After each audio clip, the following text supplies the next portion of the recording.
Ni bang, makanan bang. Jap bang. Saya nak tangkap gambar jap. Nanti kan akan semua ingat saya tak hantar pula. Okey, terima kasih bang Sorry tumpah sikit. Alamat pun pelik-pelik. Dah kenapa pula ni? Alamak. Bang, barang saya tak dalam Dah kunci dah ni. Dia terjatuh pula. Ni. Weh, Asal! Tak tahu abang. Tiba-tiba tak boleh start pula ni.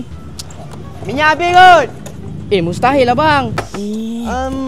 Aku rasa kalau tak minyak habis, karburetor masuk air.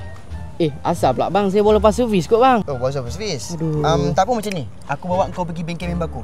Okey. Pukul 7 kan bengkel dah tutup ke bang? Tak apalah. Aku pakai kabel Type-C. Mesti ada punya. Okeylah, mana-mana bang. Kejap lagi saya sampai tak? Sebab tadi saya start motor saya tak boleh hidup. Bang. Bang. Plug kau kong ni. Kejap kan tukarlah bang kalau macam tu. Tukar? Lama tak bang? Aku duduk lah dulu.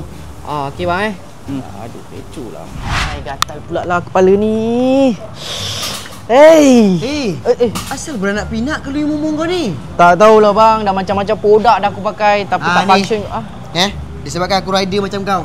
Selsun Blue, barang produk yang paling utama. Boleh mengurangkan kelai mumu dan melegakan kepala otak kau yang gatal tu. Tak apalah bang, terima kasih je lah bang Ni, Selsun Blue ni boleh merawat kepala kau. Dah lah bang, tak payahlah bang. Ini semua saya dah bang. Okey. Sedap juga bang Bang, pedih bang. Pedih. Bang, pedih. Bang, pedih bang. Mana?